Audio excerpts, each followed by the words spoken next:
Hello भैया, welcome back to free circuit lab. भैया आज हम लोग बात करेंगे इस 100 एम्पियर बीएमएस के बारे में। ये है लिथियम आयरन फॉस्फेट वाली 100 एम्पियर बीएमएस। यहाँ पर जो आईसी है इसका नंबर के ऊपर डिपेंड करता है कि ये लिथियम आयरन फॉस्फेट की है या लिथियम आयन बैटरी की है। लिथियम आयन की बीएमएस भी सेम दिखता है, लेकिन इसमें अगर फॉस्फेट में लगा दिया जाए फॉस्फेट बैटरी ख़राब हो जाता है, तो आईसी का नंबर देख कर ही ख़रीदना पड़ेगा। इसका नंबर है BM3451 BHDC T28A। भैया आज हम लोग इस वीडियो में इस बीएमएस का अलग अलग प्रोटेक्शन को ट्राई करेंगे।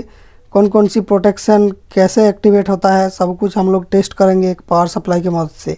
भैया इस बीएमएस में 3S 4S और 5S तीन कॉन्फ़िगरेशन सपोर्टेड है, और ऐसा अलग अलग बीएमएस को सीरीज में जोड़कर 7S 10S कितना भी आप लोग बना सकते हैं। भैया इस बीएमएस को मैंने खरीदा था 4S के लिए, तो यहाँ पर बाय डिफ़ॉल्ट B1 में एक जंपर लगाया हुआ है और यहाँ पर एक जंपर लगाया हुआ है।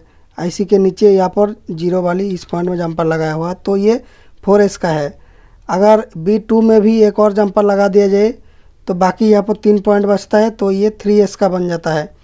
और उस केस में अगर 3S करना हो तो यहाँ पर इस जंपर को खोल के यहाँ पर देना पड़ेगा, और अगर 5S करना हो तो इस जंपर को भी खोल देना है। तो यहाँ पर बैटरी लगाने के लिए 5 पिन बच जाएंगे, 1 2 3 4 5, तो ये बन जाएगा 5S। और उस केस में इस जंपर को भी हटाना पड़ेगा, एकदम ओपन रखना पड़ेगा दोनों पॉइंट को, क्योंकि ये 100 एम्पियर की बीएमएस है। तो यहाँ पर काफ़ी सारे मॉस्फेट लगाया गया है। इस तरफ 8 पीस है और इस तरफ 7 पीस है। जो चार्जिंग वाली मॉस्फेट है ये 7 पीस और डिस्चार्जिंग वाली 8 पीस, क्योंकि लगभग डिस्चार्जिंग ही हमारा ज़्यादा एम्पियर की होती है जब इन्वर्टर में लगा हुआ होता है। चार्जिंग थोड़ा सा कम एम्पियर की होती है, तो इसलिए यहाँ पर स्पेस बचाया गया है। और यहाँ पर कनेक्शन की बात की जाए तो ये B- है। दोस्तों ये जो बीएमएस सब होता है सब माइनस में कटिंग करता है, क्योंकि जो मॉस्फेट होता है ये मैक्सिमम N चैनल की मॉस्फेट मिलता है। P चैनल मॉस्फेट की ऑन रेजिस्टेंस ज़्यादा होती है, इसलिए P चैनल मॉस्फेट यूज नहीं किया जाता है। N चैनल मॉस्फेट यूज किया जाता है, तो N चैनल लो साइड में ही कट कर सकता है। हालांकि हाई साइड में कट किया जा सकता है, लेकिन इसका गेट में तब ज़्यादा वोल्टेज की ज़रूरत होगी, तो उस केस में बैटरी की वोल्टेज को बूस्ट करके किसी तरह से इसका गेट ड्राइव करना पड़ेगा। बैटरी का प्लस लगेगा यहाँ पर और बैटरी का माइनस यहाँ पर। आप देख पाएंगे कि बैटरी का माइनस बहुत बड़ा कनेक्टर है और प्लस की कोई छोटा एक बिंदु जैसा कनेक्शन दिया गया है। भैया यहाँ पर प्लस की रोल नहीं है, प्लस आपका बैटरी से डायरेक्ट लोड में चला जाएगा, जस्ट माइनस इसके थ्रू जाएगा, इसके अंदर से, इसलिए माइनस तगड़ा कनेक्टर दिया गया है। तो ये हो गया बैटरी का माइनस। और बैटरी 1 का प्लस लगेगा यहाँ पर जब ये जंपर किया हुआ है। अगर ये 5S का होता तो पहला में लगता बैटरी 1, लेकिन क्योंकि ये जंपर कर दिया तो ये डिसेबल हो गया, तो पहला बैटरी लगेगा यहाँ पर। अगर ये 3S का बनाते हैं, यहाँ पर भी एक जंपर जुड़ जाता है, तो पहला बैटरी यहाँ पर लगेगी, मतलब B+ यहीं पर लगेगी, बाकी सब यहाँ पर कम होता जाएगा जितना आप S कम करेंगे। और इंटरेस्टिंग बात यह है कि 3S और 5S का दाम ज़्यादा है 4S से, इसलिए मैंने 4S लिया और मॉडिफिकेशन भी बता दिया। आप अलग अलग एप्लीकेशन में मॉडिफाई करके यूज कर सकते हैं, तो आपका थोड़ा सा पैसा बच जाएगा। यहाँ पर लग गया माइनस, यहाँ पर लग जाएगा बैटरी 1 का प्लस। जब 4S है, बाय डिफ़ॉल्ट कॉन्फ़िगरेशन 4S आया था, तो 4S में बैटरी 2 लगेगा यहाँ पर, बैटरी 3 लगेगा यहाँ पर, और बैटरी 4 का प्लस मतलब पूरा सेल का प्लस, पूरा पैक का, वो यहाँ पर लग जाएगी। और यहाँ से प्लस आउटपुट लेने की ऑप्शन नहीं है, बैटरी से आउटपुट लेना पड़ेगा। और माइनस आउटपुट लेने का ऑप्शन यहाँ पर दिया गया है 2 पॉइंट में। अगर आपको बहुत ही हाई एम्पियर चाहिए और चार्जिंग और डिस्चार्जिंग दोनों लाइन अलग है, तो बेहतर यही होता है डिस्चार्जिंग लाइन यहाँ से निकाल ले P- से नेगेटिव का, और चार्जिंग लाइन यहाँ पर C- में लगा दे। तो उस केस में क्या होगा, जो चार्जिंग करंट है वो इस मॉस्फेट, दोनों मॉस्फेट के थ्रू जाएगी बैटरी में, लेकिन डिस्चार्जिंग करंट एक मॉस्फेट को पार करके बाहर आ जाएगी। तो इस केस में क्या होगा, इस मॉस्फेट का जो रेजिस्टेंस है वो इसका पाथ में नहीं आएगा, लोड की पाथ में, तो थोड़ा सा वोल्टेज ड्रॉप यहाँ पर आपका बच जाएगा। तो अगर आपके पास अलग चार्जिंग सोर्स है और अलग डिस्चार्जिंग सोर्स है, तो यहाँ पर डिस्चार्जिंग लगाए P- में और चार्जिंग लगाए यहाँ पर C- में। ये सब नेगेटिव की बात हो रही है। और अगर आपके पास एक, मानिए कि कोई एक इन्वर्टर लगा रहे हैं जिसका एक ही तार से डिस्चार्जिंग और चार्जिंग दोनों होता है, तो उस केस में आपको C- को यूज करना पड़ेगा। और यहाँ पर इन दोनों पॉइंट में नाट लगाने के लिए होल किया हुआ है, तो आप नाट वाला कनेक्शन कर सकते हैं, तार दे के यहाँ पर नाट लगा सकते हैं, या फिर सोल्डरिंग भी कर सकते हैं। और भैया मैं इस बीएमएस को यूज करूँगा एक सोलार प्रोजेक्ट में, जहाँ पर मैक्सिमम एम्पियर 15 है, तो 15 एम्पियर के लिए यहाँ पर ये सब ट्रैक को मोटा करना ज़रूरी नहीं है, लेकिन अगर आप हाई एम्पियर के लिए यूज करेंगे तो यहाँ पर शोल्डर लगाकर मोटा मोटा कर देना पड़ेगा सारे ट्रैक को। इसीलिए यहाँ पर शोल्डर मास्क हटाया हुआ है, तो सारे ट्रैक को मोटा कर देंगे तो ये ट्रैक उड़ने का चांसेस नहीं रहेगा। भैया अब करना है टेस्टिंग इसकी सारे प्रोटेक्शन की। और भैया प्लस माइनस हम लोग दे देंगे एक पावर सप्लाई से। बी प्लस में +12 वोल्ट और बी माइनस में 0 वोल्ट मतलब ग्राउंड दे देंगे। और बाकी जो बीच बीच में कनेक्शन है उसमें तो बैटरी का एक एक टाइप का कनेक्शन लगता है। यहाँ पर हम लोग यूज करेंगे दुनिया की सबसे छोटी बैटरियाँ, ये वाली है। ये एक स्पेशल टाइप की बैटरी है जो हर कहीं पर नहीं मिलता है, बहुत ढूंढ कर लाया जाता है। मैंने इसको ऑनलाइन मंगाया, तो चलिए इसको लगा कर देख लेते हैं। Design the future with Altium 365। Electronics में किसी भी डिजाइनर से कोलैबोरेट कर सकते हैं बहुत ही इजीली, अपने टीम से सिमलेसली कोलैबोरेट कर सकते हैं Altium 365 की मदद से। इसमें रियल टाइम प्रोजेक्ट को व्यू, एडिट और डिस्कस कर सकते हैं no matter where they are. Data sheet access, project management, designing PCB सब कुछ ईजी है Altium 365 से। इसका डिटेल्ड 3D व्यू आपका पीसीबी को completely accurate and error free बनाने में मदद करता है। तो आज ही ट्राई करें Altium 365 को, डिस्क्रिप्शन में लिंक है। इलेक्ट्रॉनिक्स डिजाइन में जॉब रेडी होने के लिए ट्राई करें Altium student lab. Altium designer और Altium 365 की फ्री एक्सेस पाए ताकि अपने मेट से कोलैबोरेट कर पाए और इंडिया के टॉप इंडस्ट्रीज द्वारा मान्यता प्राप्त सर्टिफिकेट अर्न करें। इससे अपने स्किल्स और रेज्यूमे को बूस्ट मिलेगी। अपने यूनिवर्सिटी का ईमेल डालकर आज ही फ्री एक्सेस पाए। Altium स्टूडेंट लैब से रियल स्किल सीखे जो आपको रियल जॉब पाने में मदद करेगी। अधिक जानकारी के लिए डिस्क्रिप्शन में लिंक पर जाइए। ओके भैया, लगा दिया मेरा 4 ultra smart battery lithium iron phosphate की कॉन्फ़िगरेशन में। तो अब यहाँ पर पावर देके टेस्ट करेंगे। जस्ट किडिंग, ये कोई बैटरी नहीं है, ये 100 ओम की रेजिस्टर्स है। तो यहाँ पर जस्ट पावर दे देंगे मेरा पावर सप्लाई से और टेस्ट करेंगे BMS को। तो यहाँ पर मैं 12.6 वोल्ट दे रहा हूँ। जो बैटरी माइनस है यहाँ पर लग जाएगी और बैटरी प्लस जो है ये B प्लस पॉइंट में यहाँ पर लगा दिया। अब ये दोनों ही मॉसफेट चालू हो गया है। ये दोनों LED बेसिकली मॉसफेट को रिप्रेजेंट कर रहा है, मॉसफेट की गेट में लगाया।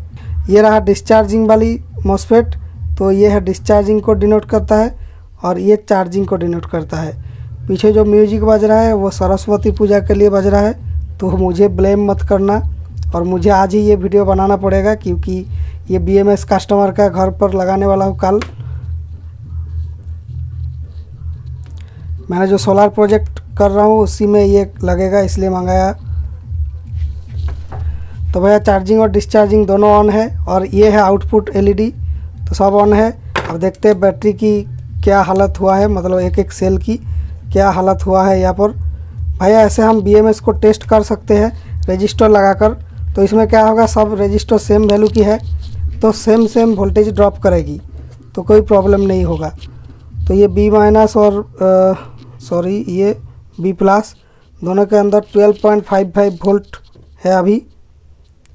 और एक एक सेल में कितना मिल रहा है यहाँ पर, सेल 1 में 3.15, सेल 2 में यहाँ पर 6.28, इसके साथ मेजर होगा 3.125, सेल 3 में यहाँ पर 3.135 और सेल 4 में यहाँ पर मिल रहा है 3.135। तो लगभग सेम है, थोड़ा बहुत अनबैलेंस है, लेकिन यहाँ पर बैलेंसिंग सिस्टम है, पर ये बैलेंसिंग सिस्टम एक्टिवेट नहीं हो रहा है।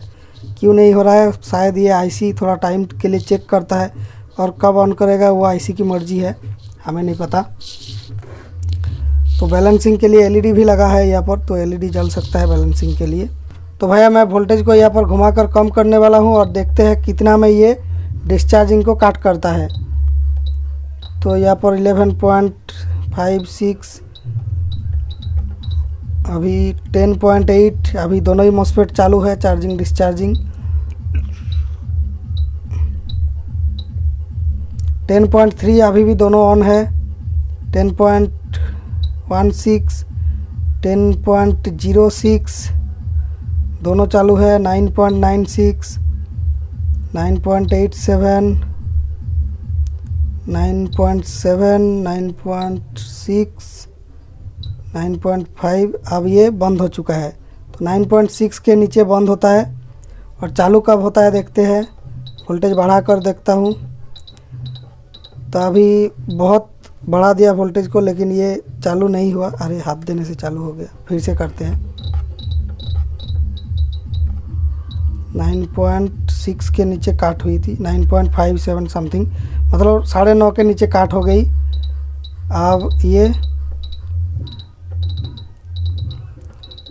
12 पॉइंट समथिंग यहाँ पर कर दिया, फिर भी ये जो है वापस ऑन नहीं हुई। तो ये चार्जिंग देने से ऑन होगा। अभी देखिए 13.8, मतलब बैटरी फुल अभी, फिर भी ये आउटपुट चालू नहीं हुआ। आउटपुट देखिए बंद है। मैं 14-15 तक जाता हूँ, फिर भी देखिए आउटपुट चालू नहीं हुआ और ये चार्जिंग मॉस्फेट भी बंद हो चुका है। मतलब चार्जिंग को भी ये बंद कर दिया, ओवर चार्ज प्रोटेक्शन चालू हो गया। तो देखिए ओवर चार्ज प्रोटेक्शन कितना में ट्रिगर हो रहा है, देखिए 14.5 में ओवर चार्ज प्रोटेक्शन ट्रिगर हो रहा है, और ओवर चार्ज डिसेबल हो रहा है 14.54 में ही। मतलब 0.1 वोल्ट की यहाँ पर हिस्टेरिसिस है। इसको बोलते हैं हिस्टेरिसिस। अगर जिस पॉइंट में प्रोटेक्शन चालू हो रहा है उसी पॉइंट में प्रोटेक्शन ऑफ ना होके थोड़ा सा नीचे या थोड़ा सा ऊपर ऑफ होता है, उसको बोलते हैं हिस्टेरिसिस। मतलब सेम पॉइंट में चालू बंद नहीं होगा। अगर ऐसा होता है तो ऑसिलेशन की प्रॉब्लम आता है। जो प्रोटेक्शन है वो चालू बंद होता रहता है बहुत। तो ऑसिलेशन को रोकने के लिए यहाँ पर हिस्टेरिसिस दिया गया है। तो भैया अभी लोड कितना में चालू हो रहा है वो देखना है, चार्जिंग कनेक्ट किए हुए। 9.5 वोल्ट में लोड हमारा ऑफ हो जाता है, प्रोटेक्शन में चला जाता है। तो अगर हम लोग ऐसे जंप स्टार्टिंग करते हैं, मतलब जो बैटरी माइनस को डायरेक्टली आउटपुट माइनस के साथ जोड़ दिया जाता है, तो ये जंप स्टार्टिंग होता है। तो इस केस में क्या होता है, BMS सोचता है कि यहाँ पर चार्जिंग कनेक्टेड है, क्योंकि इन दोनों पिन को मैंने आपस में शॉर्ट कर दिया। अब यहाँ पर क्या होता है, हम लोग वोल्टेज को जस्ट बढ़ाते जाते हैं। 9.87, 9.9, 10.3 के आसपास, अभी 10.37, अभी देखिए 10.4 क्रॉस करने से ये LED जल गया, मतलब कि आउटपुट ऑन हो गया है। पहले भी ये ऑन था क्योंकि इस तार से ऑन था, लेकिन मॉस्फेट अभी चालू हो गया है। अब तार को खोल दिया जाएगा, फिर भी ये चालू रहेगा। तो यहाँ पर 10.4 में जो है लो बैटरी प्रोटेक्शन डिसेबल हो रहा है। भैया यहाँ से हमें 4 चीज़ें पता चला है। ओवर चार्ज प्रोटेक्शन ऑन होता है पूरा पैक में, 4S में 14.5 वोल्ट में, पावर सेल में 3.625 वोल्ट में। और ओवर चार्ज प्रोटेक्शन डिसेबल हो रहा है 14.4 वोल्ट में, मतलब 0.1 वोल्ट नीचे जाने से डिसेबल होता है 3.6 वोल्ट पावर सेल में। ओवर डिस्चार्ज कटिंग होता है 9.4 वोल्ट में टोटल पैक में, और पावर सेल में 2.35 वोल्ट में। और ओवर डिस्चार्ज प्रोटेक्शन ऑफ होता है चार्जिंग देते हुए अगर 10.4 वोल्ट आ जाती है, मतलब 2.6 वोल्ट पावर सेल आती है, तब काटिंग डिसेबल होता है, मतलब वापस जोड़ा जाता है आउटपुट को। तो यहाँ पर हमें पता चल गया है कि लिथियम आयरन फॉस्फेट सेल की हेल्दी वोल्टेज है 3.6 से 2.6 के बीच, मतलब 1 वोल्ट के बीच ये सेल एकदम हेल्दी रहता है। तो ये चीज़ हमें इस वीडियो से पता चल गया है। अभी भैया पावर सेल में वोल्टेज है 2.63 वोल्ट। अगर मैं और एक 100 ओम रेजिस्टेंस एक सेल के साथ लगा देता हूँ तो इसका वोल्टेज 1.5 हो जाता है। तो तुरंत शट डाउन नहीं होता, 2 सेकंड अगर ऐसे रखा जाए तो उसके बाद शट डाउन हो जाता है। तो ये हर सेल को मॉनिटर करता है। एक भी सेल अगर डेंजरस लिमिट से बाहर हो जाए तो पूरा पैक को ऑफ कर दिया जाता है। यहाँ पर पीछे NTC का पिन था, तो यहाँ पर एक पॉट लगा दिया 10K का। 10K NTC इसका डाटा शीट में बताया गया है। तो अगर पॉट की रेजिस्टेंस धीरे धीरे कम किया जाए, जैसे ही टेम्परेचर बढ़ता है NTC की रेजिस्टेंस धीरे धीरे कम होती है। तो ठीक है, कम किया जा रहा है। अभी देखिए आउटपुट कितना में ऑफ होता है, अभी इतना में ऑफ हो गया। तो ये कोई हिस्टेरिसिस ऑफर नहीं करता है, बस थोड़ा बहुत यहाँ पर चेंजेस करता हूँ तो आउटपुट इनपुट सब ऑन ऑफ होता है। तो जस्ट इस पॉइंट की रेजिस्टेंस माप लिया जाए। सर्किट से खोलकर ही रेजिस्टेंस मेजर करना चाहिए, वरना दूसरा कहीं सर्किट में रेजिस्टेंस होगा तो वो अफेक्ट करेगा। तो 1.2 किलो ओम में ये ट्रिप कर गया। तो अगर कोई भी NTC लगाते हैं, जितना टेम्परेचर में आपका ट्रिप होना चाहिए वो 1.2 किलो ओम का होना चाहिए उस टेम्परेचर में। NTC का मतलब होता है नेगेटिव टेम्परेचर कोएफिशिएंट। इसका मतलब होता है कि NTC की रेजिस्टेंस जो है टेम्परेचर के साथ साथ इसके ऊपर नेगेटिव असर पड़ता है। जैसे ही टेम्परेचर बढ़ता जाता है रेजिस्टेंस जो है वो घटता रहता है।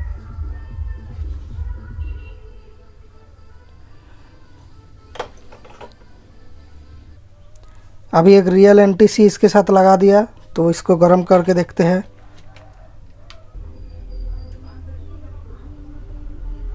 सोल्डर एरर एकदम टच कर देने से ये ऑफ हो गया। फिर से अगर थोड़ा सा ठंडा कर दिया जाए तो ये फिर से ऑन हो जाता है।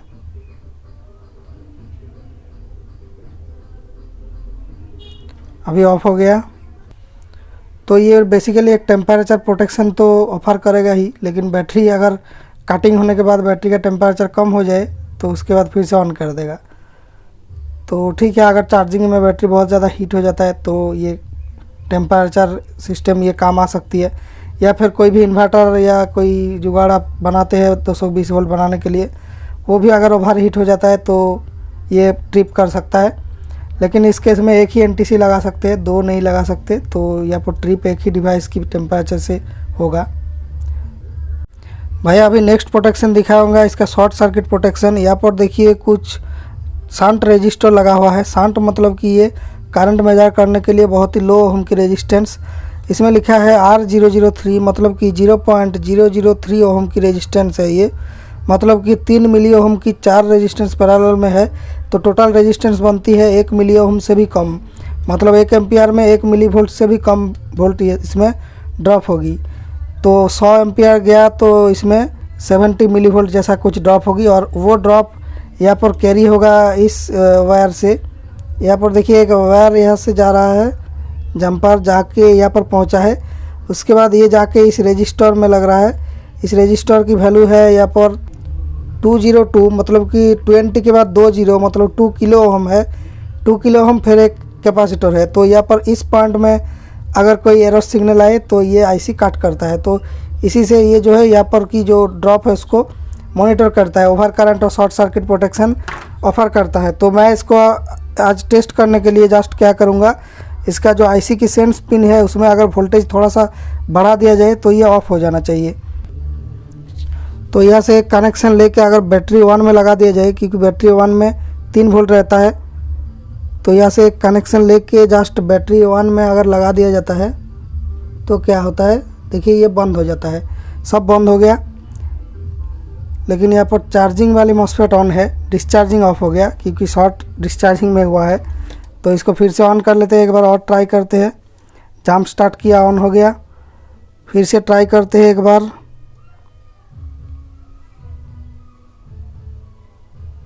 बैटरी 1 में लगते ही ये डिस्चार्जिंग की मॉसफेट को ऑफ कर दिया और आउटपुट ऑफ हो गया, लेकिन चार्जिंग चालू है, चार्ज लेगा। तो ये है शॉर्ट सर्किट प्रोटेक्शन इसका। तो भैया इस बीएमएस का लगभग सारे प्रोटेक्शन मैंने ट्राई कर लिया, चेक कर लिया। चार्जिंग और डिस्चार्जिंग के बस ओवर करंट टेस्ट नहीं किया, क्योंकि ओवर करंट टेस्ट करने के लिए इसका एग्जैक्ट वोल्टेज कुछ टाइम के लिए देना है, तो वो सब अभी पता नहीं है। और इसका जो डाटा शीट है वो डिस्क्रिप्शन में दे दूंगा, वहाँ से जाकर इस आईसी के बारे में काफ़ी कुछ सीख सकते हैं और इस बीएमएस की मॉडिफिकेशन वगैरह सीख सकते हैं वहाँ से। Thank you for watching. तो भैया ये वीडियो कैसा लगा कमेंट्स में बताइए। वीडियो पसंद आया तो वीडियो को लाइक कीजिए। ऐसा ही इंटरेस्टिंग वीडियोज़ देखने के लिए हमारे चैनल के साथ जुड़े रहना।